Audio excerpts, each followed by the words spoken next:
You are falling. You are strapped into seat 19F, and you are falling 3 kilometers through the air. The plane is gone. The ceiling, the walls, the pilots, the other passengers, they have all vanished into the gray void of the storm. It is just you, a row of 3 seats, and the screaming wind.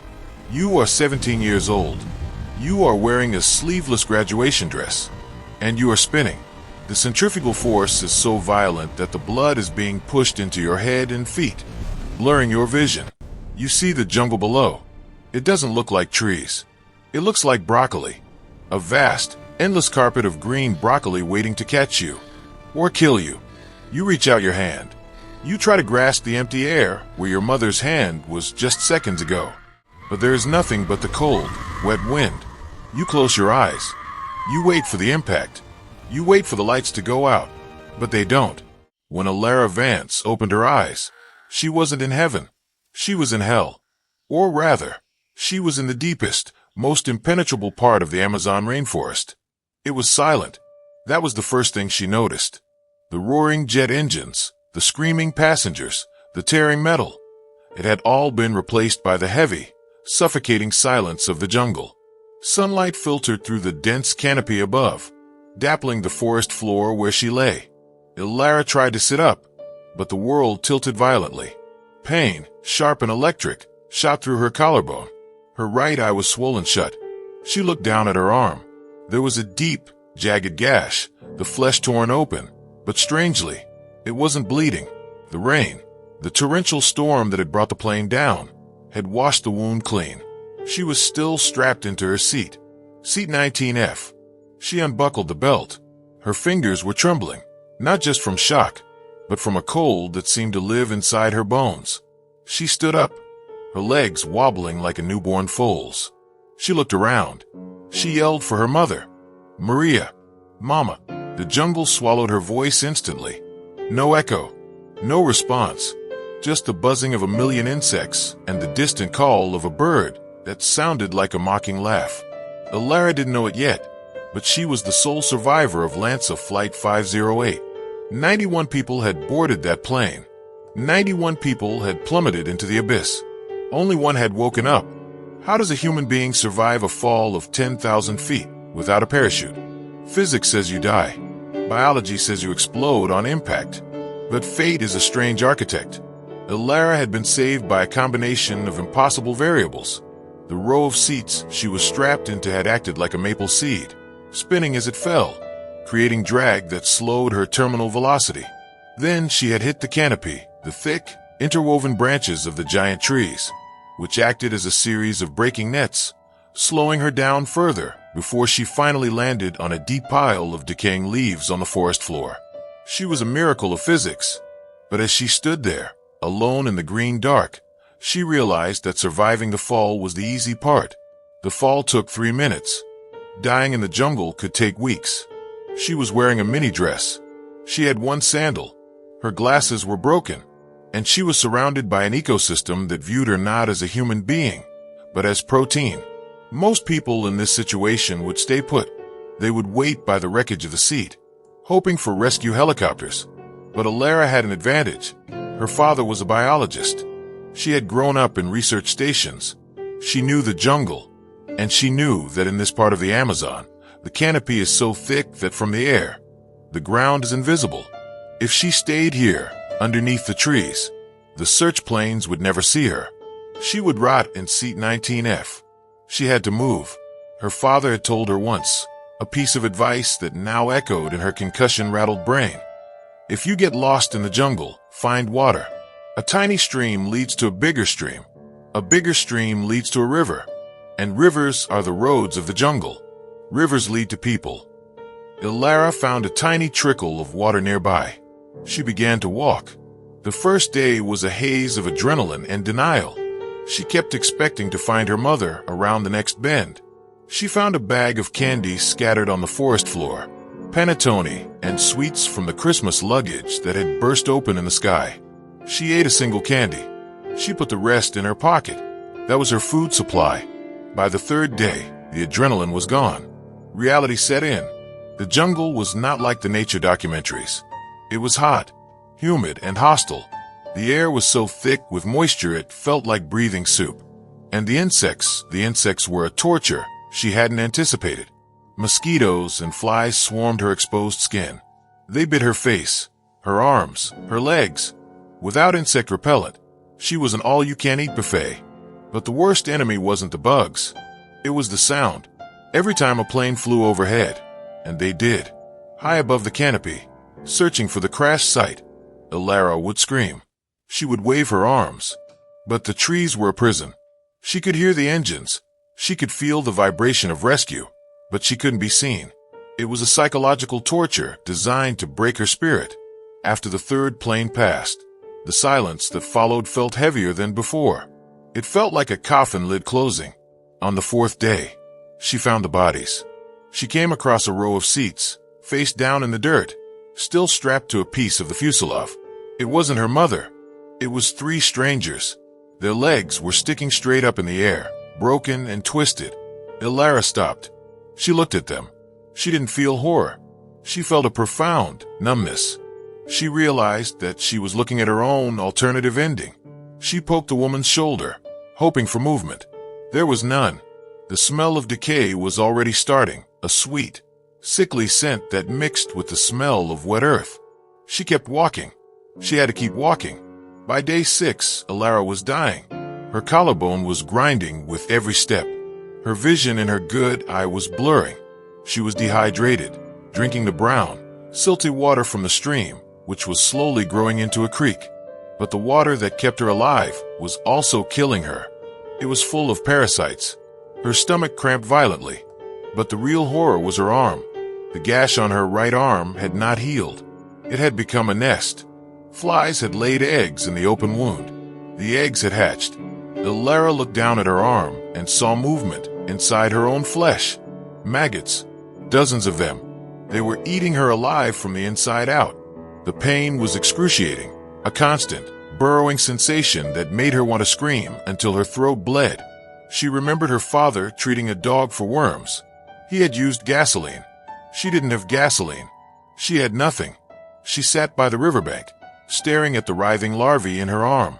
This is where most people would break. This is the moment where the will to live snaps, where the brain says, "Enough. It is easier to close your eyes and let the jungle take me." Elara Vance touched the wound. She didn't look away. She forced herself to stand up. "I will not die here," she whispered to the trees. "I will not let the bugs win." She kept following the water. The creek had become a river now, wide and brown. The current was too fast to swim, so she walked along the muddy bank. She lost her only sandal. Her feet were cut and bleeding, swollen to twice their size. She was hallucinating now. She saw buildings that turned into trees. She heard music that turned into bird calls. She saw her mother standing on the other side of the river, waving to her. "Mama."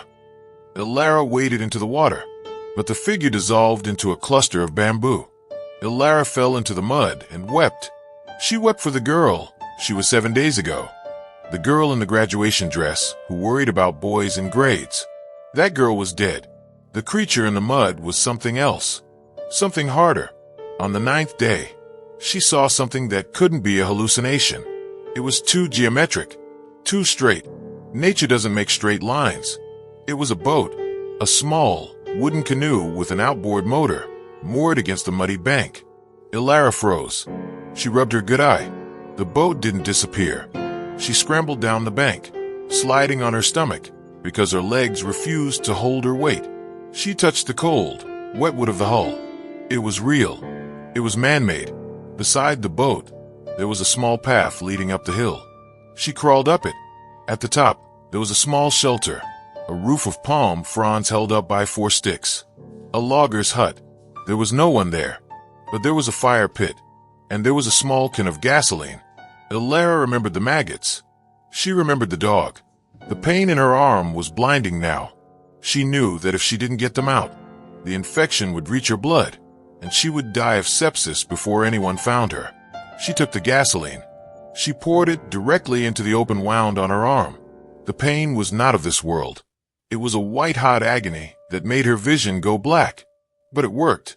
The maggots, suffocating from the fumes, began to wriggle out of the wound, trying to escape. With trembling fingers, Elara pulled them out. One by one, 20, 30, 35 worms pulled from her own flesh. She counted them. She had to count them to keep from passing out. She collapsed on the floor of the hut.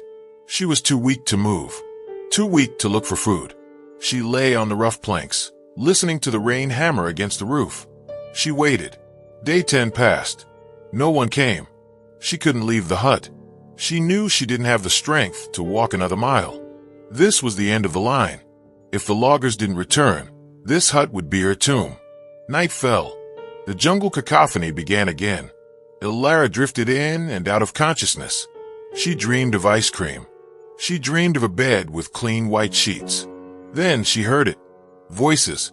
Not the screeches of monkeys. Not the calls of birds. Low, guttural voices. Human voices. She tried to yell, but her throat was so dry it only produced a rasping croak.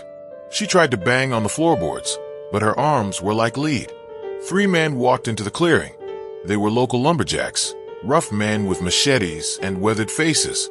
They stopped dead in their tracks. To them, Elara looked like a monster. Her eyes were bloodshot and swollen. Her skin was yellow with jaundice. Her body was covered in sores and insect bites, and she was emaciated. They backed away, terrified. In local folklore, there are stories of water spirits, Yamanja, demons that lure men to their deaths. "I'm a girl," Elara rasped in Spanish. "I was in the crash." The men froze. They had heard about the crash. Everyone had heard about the crash. But that was 10 days ago. That was miles away. No one survived the crash. They stepped closer. They saw the graduation dress, torn and muddy. They saw the fear in her single open eye. One of the men knelt down. He touched her hand. It was warm. She wasn't a spirit. She was flesh and blood.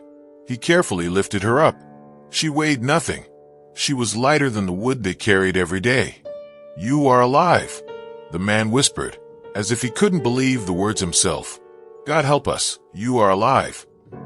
They treated her wounds with traditional medicine. They fed her fruit mash. They put her in the canoe and took her down the river. The journey took hours. Elara stared at the passing trees. The same trees that had tried to kill her. The same trees that had saved her. They looked different now. They weren't monsters. They were just trees. When they reached the nearest village, the pilot of a small Cessna plane agreed to fly her to the hospital in the city. As they lifted off the runway, Elara looked out the window.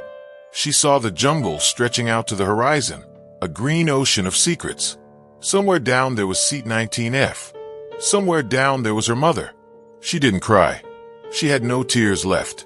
When she arrived at the hospital, the doctors were baffled. Her collarbone had begun to knit back together. The maggots, while gruesome, had actually saved her arm by eating the dead tissue and preventing gangrene. Her body, broken and battered, had kept fighting even when her mind wanted to quit. Elara Vance fell 10,000 feet. She hit the ground at terminal velocity. She walked for 11 days through the most dangerous terrain on Earth. She performed surgery on herself in a mud hut. Why did she survive when 91 others died? Was it the seat? The trees? The updraft? Or was it the voice of her father in her head, telling her to find the river? Years later, Elara would return to the jungle. She would stand at the crash site, now reclaimed by vines and flowers. She realized that the answer wasn't physics, and it wasn't luck. Survival isn't just about staying alive. It's about refusing to accept that you are dead.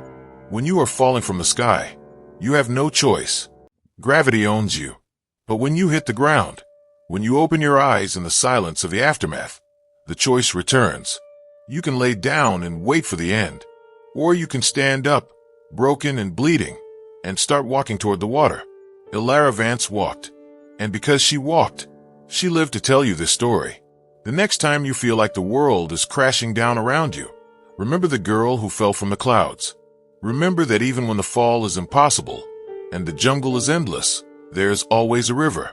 And if you follow it long enough, it will take you home.